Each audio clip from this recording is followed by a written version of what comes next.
I just got to point it out. So they're worried about, eugenics and all of this type of stuff. These are the same people who support Planned Parenthood. Come on. And that's what that's all about. Welcome to Off Code, the show where we ignore the cultural codes and have real and intriguing conversations regarding the Black community and ways we can move forward to human flourishing.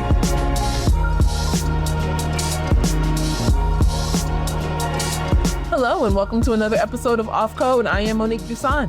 And I am Kevin Briggins, and we are glad that you all are back with us again for part 2 of, fears in the Black community and Black culture? I don't know what we called it. Fears in the Black culture, nonsense that keep us on our toes and make us worried, things that keep Negroes up at night. I don't know. There we go. Yeah. I think that's what we need to call it. Things that keep Negroes up at night while every other ethnic group sleeps. Yes. Yeah. And also, it's good to see everybody back after just 1 week. Yes. We are doing something new and doing a schedule of once a week, a little bit shorter talk conversations, but then just doing it every week instead of every other week. Now, last week, we talked about, again, things that keep Negroes up at night while the rest of the world sleeps. And we talked about things that many Black people are fearful of, things that the left tends to feed the Black community to be fearful of. And what we did was we played a clip by Ricky Smiley, who basically is saying, the worst time in America's history to be Black is now, and all of these horrible things are going to be coming on Black people. And you see what Trump is doing to immigrants. And if he can do that to immigrants, he's going to do that to Black people, and everybody should be afraid.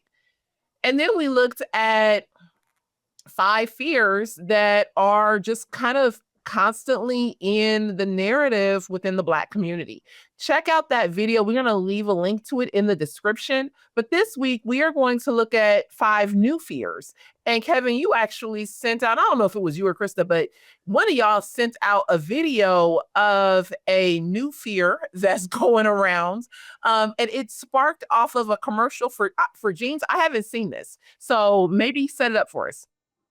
Yeah. So for those who haven't seen it, we're actually going to play the whole commercial and then the TikTok that we're going to respond to.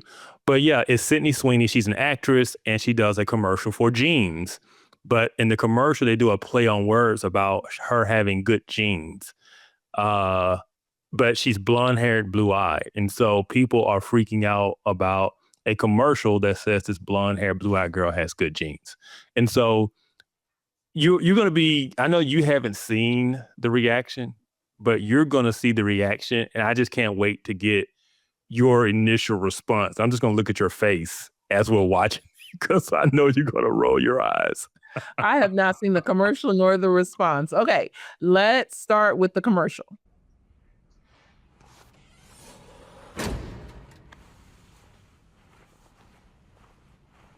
Sydney Sweeney has very keen.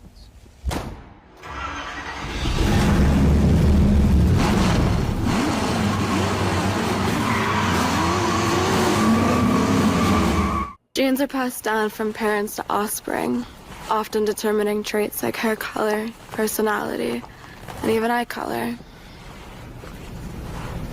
My genes are blue. Sydney Sweeney has very keens. So those are the ads. But now we're going to look at a TikTok response to it. Because see, you're like, what's the big deal? Yeah. I don't get it. Why is this controversial?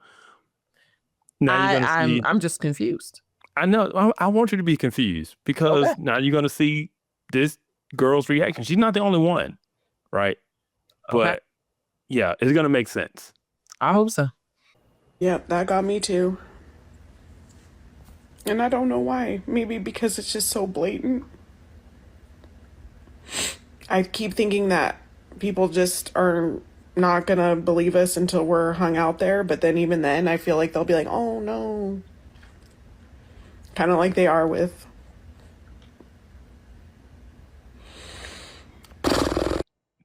this girl is crying over that commercial. I have so many thoughts about this. I have so many thoughts. So I'm gonna lay it out. In the first commercial that we showed, he's talking about how your genes are passed down and determines things like hair color and skin color and eye color and all this type of stuff, right? Well, if you didn't notice, she is blonde haired, blue eyed. So people are saying this is a dog whistle to like Aryanism, to like eugenics. And so it's not just that Sydney Sweeney is an attractive woman used to sell jeans and then playing on this word jeans. It's like, no, this is about eugenics. This is deeper than that. And so that's what people are reacting to, and that's how people are viewing it. And that girl we showed is literally in tears over it. And you heard her say, what is she though? She says that we're going to be hung. Like people, like that's where we're headed. Black people being hung. Fear sells. Tears sell. We are the most empathetic culture that I feel like has ever lived. And so this idea that let me cry, let me just put my everybody wants to see your emotions because everyone is an empath. Mm. I don't buy her tears at all. She don't look like she all black herself. Maybe the good section are, the other part, her good genes won't be hung. I don't know, but I do feel like her emotionalism sells. It gets her clicks on YouTube, and that's why she's on there making videos. Nobody give a dang about the fact that you crying on YouTube. If a gene commercial can make you cry, you need to go and commit yourself to an asylum somewhere. You need to go seek professional help. There is something wrong. But this is because she was not the only person. Now that I'm learning more about it, there were other response videos as well, also even made by white people. Y'all need to go and commit yourselves. You need to go and say, you know what? I need a pill for this. I need a jacket where my arms just go all hug yourself, because your minds ain't there. Like, in what time do you think that we really gonna be out here getting hung, or y'all gonna be black people gonna be back on the plantation picking the cotton? Like, but this is what they sell you, and this is what sells on TikTok and on Instagram. It is, and I just got to point it out. So they're worried about, eugenics and all of this type of stuff. These are the same people who support Planned Parenthood. Come on. And that's what that's all about. The founder of the eugenics movement. Come on now. Yeah. And they're triggered over a commercial about genes. Mm-hmm. That is why I wanted to play this video, because I wanted to show the impact of the fear mongering, right? To where it has now, this is the lens that is put on people to see and interpret the world. But here's where I'm going to call baloney, because in 2019, they made a video about these same jeans, a commercial about these same jeans. They had a uber fat black girl up there selling these jeans. She was big back. Big back. She was big back. I said big bone. That was being nice. Oh, sorry. She was big boned it. But why were we? Here's my issue: is that as long as somebody is celebrating us, we're okay. But as soon as nobody wants to celebrate you, or that their attention goes off you, then you gotta cry and moan, and we in the middle of a struggle session, and nobody care about you that much all the time. I agree. Need to rub your emotions all day long to make sure that every commercial is geared towards your black skin. If that is how you feel, you need to get off social media. You need to go get you a cave somewhere else in the middle of nowhere, close the rock over you, and just be happy. Look, I never said it was rational. I'm just saying I do think these people are triggered by this because the way they're taught to see the world, right? They do believe that this is about eugenics instead of just saying. They use a very attractive actress to use a play on word about jeans to sell jeans. It's like, well, I guess they didn't say, big back got good genes, because being big ain't a reflection of good genes. I guess I think that it's so much, there is this fear of like, well, if they're not talking about me, if they're not promoting me, then they hate me. They want to hang me. They're out to get me. But why can't, the other side of that also be true? Like, people can laugh and play in your face and be plotting your demise anyway. We Yeah. think things all the way through. Yeah. And we did. That's why we woke. And we know that they really mean Aryanism. I guess so. I just, talk about illogical conclusions. You talk about going from A to Z and missing every other alphabet letter. Yeah. Because this is the thing. That commercial I could see that commercial being done 30 years ago with Cindy Crawford. Right. And we're like, man, Cindy Crawford got great genes. She don't age. She still looks, you know what I'm saying? Like, but Cindy Crawford's not blonde and blue-eyed. So people wouldn't draw the same conclusion. Same message, same thing, but nobody's jumping to racing eugenics. But because they use Sydney Sweeney, who is one of the most popular actresses right now. I ain't never heard of this girl in my life. My gosh.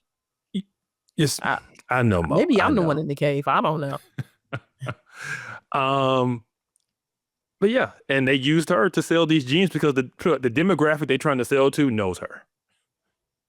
And so yeah, it's just a commercial. What they saying to the Black community then? Let me play this all the way out, because in 2019 they had old Big Bag Bertha. Look, let's keep it real. What statue did they put in the middle of Times Square to represent Black women? Let's just be honest. Like, that's what they think. I ain't gonna lie. I mean, I'm working on a new program myself. I need to start helping myself. But when you be making them posts about that deep fried cake, I'd be like, oh.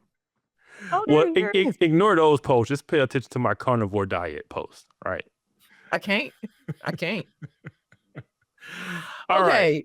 So back to what this episode is really about, which is fears in the Black community, and the way we are manipulated to be fearful about certain things, whether they're real or not. Right. And so last week we did 5, and this week we're doing another 5 for our top 10. And so do you want to start off I will. our 5 for this week? I will. So here, what I'll say is, please go check out last week's show, because we said the top 5 there were welfare dependence and the fear of self-sufficiency, DEI, diversity, equity, inclusion, and the fear of meritocracy, abortion advocacy and the fear of Black motherhood, crime policies and the fear of personal responsibility, and economic paternalism and the fear of capitalism. So today, let's kick it off with education policies and the fear of school choice. Ooh. I want to say the fear of homeschooling, and thinking that homeschool, because it's great. I am one to say, you know what, people should have a choice. Like, they should not be relegated to to send their kid to just this one school, and all that money, just goes to this one school, and the teachers never see it and things like that. Like, parents should have more choice in their children's education. But can we talk about homeschooling? And, we can. And I think that there's a fear around homeschool, the fact that, well, we can't do it and we don't know anything about that, and I'm not good at education and I'm not a teacher and my children ain't the homeschooling type. And it's this narrative that I don't want my kids to be weird. They're gonna grow up and be weird. I'd rather my kid grow up and be weird than grow up not knowing how to read. Look at our reading statistics. Yeah. So as a homeschool family, I think this is something I can speak on. Also, as someone who used to hold those views about homeschool, which I hope my friends watch this, because they set me straight years ago, because I came with the whole, they need to go to public school because they're going to be socially awkward and they need to learn how to deal with things in society and, socialization. I had the worst arguments ever.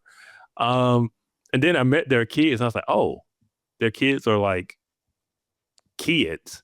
Mm-hmm. And this is the thing I appreciate about homeschool kids. Not only are they somewhat mature for their age because they're used to dealing with adults and interacting with adults, but they act their age in terms of their knowledge level and their level of innocence is appropriate for their age. Right? Yes. So a 10-year-old acts like a 10-year-old. When Mhm. I was growing up and I was 10 years old and growing up in public school, I knew way too much about Right. everything I shouldn't have known about at that age, right? Mhm. Yeah, you just grow up really, really fast when you're in a public school environment with other kids and, for 8 hours a day, 5 days a week, you just get exposed to a lot. And so, but I will say this in terms of the fears in the Black community, in terms of like school choice and stuff, a lot of that stuff is because we're told these talking points through the political opposition who's against school choice. And so they make it this Mhm. horrible thing when it's really something that we could benefit from. But because the politicians are married to the teachers union, because it isn't the best thing for the teachers union, because here's the thing, these schools get funding based on the number of students, right? So when students have a choice to go somewhere else and they don't have a monopoly on these students, then the teachers union misses out and the Mhm. school system misses out because they might go to a private school, they might go to a charter school, they might Uh-huh. homeschool. And the fact that the school system and the teachers unions don't control this money because they don't control your kids Uh-huh. because your kids don't have to go there, they hate that. And so they Yeah. politic against it, right? And Uh-huh. we just buy the talking points. Oh, this is just for rich people and this is for that. And it's like we have been made to fear something that could be to our benefit, but instead you are keeping your kid in a failing school and you're against school choice because some politician told you it was bad. Yep. And that all that fear rhetoric does is close down paths to opportunities because those opportunities are seen as threats rather than actual opportunities to promote human flourishing for your children. If Yeah. parents aren't in charge of their kids' education, like what are what are we doing? Like this is not something that we just turn over to the government. And I say it over and over again. The government has no good in its mind for your kids. Now, many people will say, well, the government isn't the teachers, and the teachers mean well, and there are many good teachers. And look, yes, there can be many a good teacher in the school. However, that teacher still has to do their job. And many of the teachers, I would say the majority of teachers today, especially if they are 40, 45 and younger, have been trained in a Marxist style or a Marxist understanding of education. And that is the way that they approach your children. And so, no, I am not one who says, well, the majority of the teachers are good or they mean, no, yes, we do have some good teachers there. I can get on board with that. But they still have a job to do, and the majority of them have been trained in a specific way on how to approach children, and it is not for their good. Yeah. And that's what I'll say too. I always remind people the teachers unions represent the interest of the teachers, not Yes. the interest of the students, not the interest of the parents. They Mhm. represent the interest of the teachers. That's their salaries, their benefits, their tenure, all of these types of things. And so when the school board comes out, or not the school board, when the school union, when the teachers union comes out and is advocating for these things, and therefore the teachers are advocating for these things because they have to stay in line with the union, don't Mhm. confuse that with they're advocating for your child or they're Yes. advocating for you. No, they're advocating for themselves. And so just keep that in mind when the next time Mhm. you're listening to the teachers and the teachers union is that they aren't representing you or your child. They're for themselves. And so, Yep. yep. All right. So the next one, victimhood culture and the fear of empowerment. Man. Oh man, that Mhm. is, you've seen it a lot. Like this fear of, we're afraid to be empowered because with empowerment, it comes responsibility, so it's this constant emphasis on historical pains, bitterness, the victimhood narrative. It makes us emotionally fragile. And it makes us passive to a certain degree because if you think that everything is just against you, then why do you try? And it ends up being a form of nihilism, right? Or anytime something doesn't go right, it is, someone else's fault, Uh-huh. and then, empowerment it's seen as kind of like you're betraying the community because you lead the victim narrative, right? When someone is empowered, right? Yep. And they're, they're responsible and they're successful and they get told they're acting white, right? Because there's this fear of if you preach empowerment or people are empowered, then there's this fear of, I'll rephrase it a little bit, the fear of losing victimization, right? Mm-hmm. It is the fear of losing the status of oppressed, right? And so we have this fear of empowerment because we're rooted in a victim culture. And I would say that our, Black leaders especially have this fear. It's a fear of us becoming empowered and realizing, oh, wait a minute, I don't actually need to be connected to the government. I don't actually need to, continuously believe that I'm the victim. There's something else available to me, but it's not associated with this victim narrative that I need to constantly swallow. But as soon as we stop taking the victim pill, well, then they're out of a job. Yeah. There's a whole nother, level of opportunity that's open that is not open as long as I continue to sit and sulk and be the victim in, all that happens in Black culture. Yeah. When you said there's a whole nother, I thought you can go down the Booker T. Washington quote that we don't have to bring up, but it's about there being a whole nother class of Negroes that don't want the Negro to lose his grievance. That's why I thought you was going with this, because it's fitting, right? Because you said they're going to be out of jobs. He said because they don't want to be out of their job, right? Yeah. That's I didn't think about that, but yes. Yes. That's still, because that still goes on today. So many people benefit. For example, there was recently that situation where in Jacksonville, Florida, where the guy got pulled over and refused to get out. So the cops busted the window and drug him out. And when they punched him. Who was the first person there? That video came out the next day. That dude is having a press conference, and who is there but Crump? The lawyer, right there already talking about civil rights and all this type of stuff. I'm like, they don't want you to lose your grievance and your victimhood because they're making so much money off of you, right? Al Sharpton's going to do another rally, and they do not want Black people to feel empowered, right?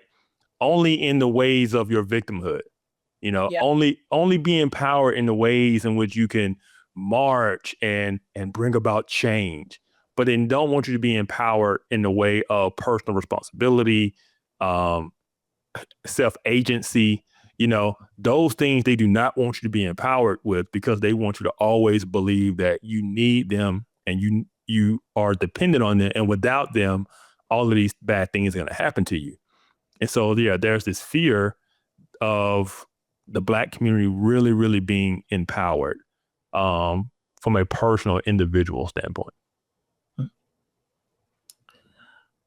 Next fear. I think this is number 8. Fear of biblical Christianity. Ooh. Yes. Because what does it mean? What does it mean when we accept historic, traditional, biblical Christianity, not tied to race, not tied to liberation theology, not tied to any of the struggles, or not, seen only as the narrative of Exodus and all. Well, then that's the white man's tool. That's white supremacy. That is colonialized religion. We need to be liberated from the white man's religion. They never talk about Christians that may have come over or did come over, from Africa as Christians. We never talk about the fact that Christianity was in or on the African continent. We don't talk about that. We just talk about the fact that white people gave us our religion. And the fear, I would say the fear of biblical Christianity is what comes along with biblical Christianity, the fact that you are set free. So you can't be in true biblical Christianity and still stuck in drug on your oppression, can you? You know what I mean? Because it's not just the physical bonds. You know what I mean? Yes, someone could be a slave and be a Christian, and we can have a conversation of what freedom means in that context. But for us today, accepting biblical Christianity would, to me, and you can, tell me how you think about it, but to me would be in direct contrast with our oppression narrative. It would be. And that's why when the Black community was rooted in biblical Christianity, it was seen as a problem because they said it made us passive. It made us, we weren't willing to be, down with the struggle because we had our hope on some, future hope, where, all things will be made right. I'm content. I have joy in my circumstances. That was seen as counter to the revolutionary and activism spirit in which they needed to produce within the Black community, right? And so biblical Christianity had to go, and we've now been basically taken over by a form of Christianity that is liberation theology. Is to be liberated, is to be an activist. It is to, fight against the struggle. And so I would say the fear of biblical Christianity could also be labeled the fear of losing our Blackness, right? Because our Blackness is rooted in this oppression narrative. It is rooted in this idea that we must fight with the Black fist. And people don't understand that though that element of what we call Blackness is a newer form of the Black experience and was not what our ancestors really had coming out of slavery and even the first half of the 20th century, right? It was adopted later. That's when you get all your movements, civil rights movement, Black conscious movement, all of these, different movements that led to this type of activism mindset and this type of oppression mindset. Fight the power, all this type of stuff, right? That wasn't our ancestors. Yeah. And so, a fear of biblical Christianity is really a fear of losing what we now deem as Blackness because it's been co-opted. Black culture and Black identity has been co-opted by this new concept of oppression, victimization, activism. So, yeah. Okay. Hey, do you have a teen who is very curious about justice, or are you looking to help empower and equip your teen to be able to have well thought out, biblically based, Christ-centered thoughts on justice? If so, check out our new Scripture and Society class that is geared just toward teens, ages 14 to 19 years old. We will hold these classes starting September 11th on Thursdays at 4 p.m. Pacific. What we're going to do is go through two books, Booker T. Washington's Up From Slavery and Ibram X. Kendi's How to Be a Young Anti-Racist. We are going to look at these books, compare and contrast them, but most importantly, we're going to hold them up against the mirror of Scripture to find out, how does Scripture talk about justice? How should we treat one another, the fellow image bearer? And what is the better path for human flourishing? For more information about our teen class, Scripture and Society, please go to centerforbiblicalunity.com to find out more information or to register. Thanks. All right. Next one. Man, this is a big one. One. Identity politics and the fear of rejecting LGBTQ ideology. We are afraid to reject the alphabet community because it has been sold to us that it is of the same fight as we fought. Yep. So if you're going to be about fighting against oppression, then you cannot forget your alphabet rainbow brothers and sisters fighting against oppression and civil rights and all this type of stuff. All right. And so, and also because so much of the Black community is married to the Democrat Party, and that is a big part of the Democrat Party's platform, we are afraid to be against that and really stand on what we know is right. Because if we stand on what we know is right, it causes a contradiction in our loyalty. And so we have a fear of opposing that type of ideology because we have a fear of having to face the reality that the path we've chosen to latch ourselves onto actually has values that are counter to our own, right? And so what we do is we kind of try to find ways to make it fit, right? Because we we got to stand against oppression, and they're oppressed. And so if I stand against that today, then that means in the 60s, I would have stood against civil rights for Black people. I would have been, and so, yeah, we have a fear of opposing that type of ideology because it's been sold as it is in the same vein as our own struggle. So I take, and I completely agree with everything that you're saying, but I take it to the critical race theory route. So when critical race theory was framed and formed, it was formed as a movement that would always be inclusive of other movements. And so there's a book called Words That Wound that was written by some of the progenitors of critical race theory. And they say in that book that you cannot liberate race without liberating all of the other forms of oppression. LGBTQ plus ideology and LGBTQ plus oppression, I'm put that in air quotes because I don't really see them as being this oppressed group, but race is meant to come alongside, snuggle up with the LGBTQ plus, and also work to help liberate that. We see the LGBTQ plus movement, and it's not even really the LGBTQ plus. It was really just the lesbian and the gays. So the L and the G attaching itself to the civil rights movement way back in the 1970s. This is not something that's new. Blacks and our comfortability with snuggling up around LGBTQ plus ideology has been here for a very long time. So much so now that today it's just regular rhetoric that, we're going to fight for one. If you can't fight for one, if you're not fighting for all, so much so that BLM now supports Palestine. But BLM is nothing but a front for the trans community. Everybody needs to be everybody else's allies.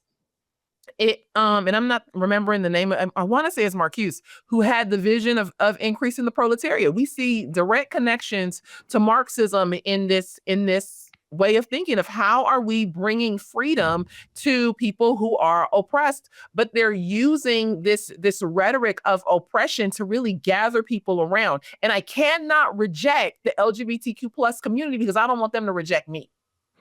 Yeah. You know what I mean? Yeah. And then it also goes back to somebody like James Baldwin, right? James Baldwin is one of the vocal leaders and ideological leaders of, I'm not going to call it the civil rights movement because this is more, because he definitely wasn't rooted in the church and MLK. This is just more of the, I would call it the Black liberation movement, right? But he was also a very openly gay man. And liberation was more than just being about Black. It was about that too. It was a sexual revolution, right? And so that has always, as you pointed out, that has always been attached to this fight for liberation. It's always gone beyond that of race. And James Baldwin is a perfect example of that. Yeah. And I'll never forget this clip that he played that he was talking, he's in an interview and they were just having this conversation. And he just talked about how he said, we took Jesus and we made him ours. Yeah. Saying like, basically we co-opted Jesus for our own purposes. Right. And you see that so much in the church, you see in the Black church, like we did a whole episode about, the choirs in the Black church. Right. And so that is definitely a fear of, leaving or rejecting that ideology or detaching ourselves from it because it's so intertwined. Like you said, whether it's critical race theory, intersectionality, all this type of ideas, it has never just been about race. Right? Nope. Yeah. Last one. All right. This one you. Oh, it's me. Fear of leaving the Democratic Party. We afraid to get off the plantation. We afraid. We afraid. Democrat Party was a party of the plantation, and we still just living, doing they bidding, picking their cotton, just massa on the plantation. Yes, no, we will do what you want. Like the hoodwink and bamboozle of the Democrat Party, I feel like is so thick. I don't understand what where that tie and that link is. But then, I also understand, because I was a Democrat for a long time, and understand, being a child and being told, well, if you're Black, you're a Democrat, and that there is no other option for you. But, it's, I think, leaving the Democrat Party means so many things. But like you said earlier, it really means, leaving kind of your Blackness. If I'm a true Christian, how can I be a true Christian and advocate for the party that advocates for death? So I leave my Blackness in many ways when I leave the Democrat Party. I got to submit my Black card, and you hear it. I have heard everything from, you hate your own people, you hate yourself, you ain't really Black, blah, blah, blah. But that's what happens. That's what happens. Yeah. And I mean, this could have been number one, just because I know these weren't in order of like relevance or importance, but this could be the main one because so much is driven from this. I mean, LBJ said, I how these Negroes voting Democrat for the next 200 years. And so far, he's been right for 60. We're so attached to it, and like you said, we're afraid to leave the plantation. And I'll say this, I've been reframing some of these. And so when you were talking, it hit me. This is the fear of being uninvited from the cookout. Oh yeah. Because that's what's going to happen. 100%. If you lead a Democrat Party, you will be uninvited. Your ticket get revoked. Yes. Yeah. But here's the thing. It means that then you are like, if you leave the Democrat Party, it's that fear of being punished. I'm punished for thinking for myself. I'm punished for having a thought that may not go along with everybody else who shares my same skin color. But just because we share our same skin color doesn't mean that we need to share the same ideas all the time, or the same, you know what I mean? Like the same political thought. Yeah. And it's also the fear of, so if I'm leaving the Democrat Party, which I've always been told is for Black people, it's for the oppressed, it's for, I've always been told that the Republican Party is the party of the racist.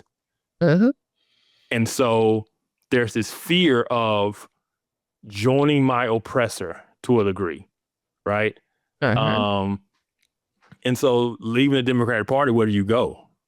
And so there's this fear, and we see this all the time. You saw Ricky Smiley in the video we played last week. There is this irrational fear of whether it was before Trump. Let's be real. They said the same stuff about John McCain, Mitt Romney, George W. Bush. Like, no matter who the Republican candidate was, it was always framed as this person's a racist, right? And that fear has just been instilled in us. And so a lot of times we hold on to the Democrat Party because we're told that the Republican Party is the party of the racists. And we're so afraid of it because, Joe Biden said they're going to put you back in chains. Stacey Abrams called voter ID laws, Jim Crow 2.0, right? And so we have this fear. And the girl just said, they're going to hang us. We're going to be hung again. Ricky Smiley, they're going to deport us. We're always fearful that the racist white supremacist is going to come get us if we've been told that person has an R by their name, right? And so the fear of leaving the Democrat Party has a lot to do with the fear that they've made to be the boogeyman of the Republican Party. Yeah. I hear you. But I think Joe Biden said it best. If you don't vote for him, you ain't Black. You ain't Black. Now, when you got a white guy who 947 years old and he tell you, like, this is how long this idea has been around. If you ain't here, you ain't Black. Yeah. Because all the Black people are here. Don't be left out. Yep. And so, it's just operation of fear. And we see it so much. We see it so much in our discourse, talking with other people, just watching other content. It's all rooted in fear. One of these that we listed is just so much fear. And that's one of the reasons we speak up about this stuff, is because we want to see our people free from that fear. Yeah. Because it does us no good. It's not a fear that leads you to good decisions. And, no, it is an irrational fear that keeps you in bondage to other people who benefit off of keeping you in that bondage. And so, Yeah. Yep.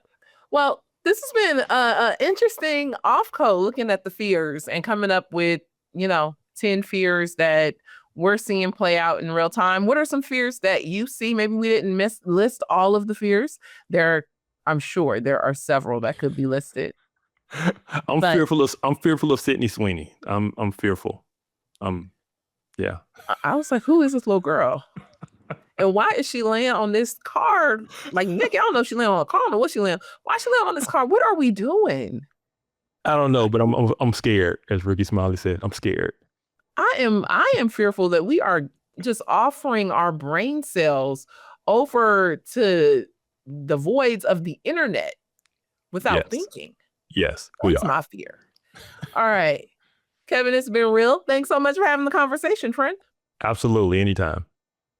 You guys, please make sure to check out the Center for Biblical Unity. You can go to Center for Biblical Unity, all spelled out, .com to find out more about our ministry here at the Center for Biblical Unity, where we are speaking, what we're doing. We do want to share a very important update with you. We have a conference, our very first Center for Biblical Unity in-person conference coming to Birmingham, Alabama in October 23rd to the 25th. Our conference theme is going to be justice.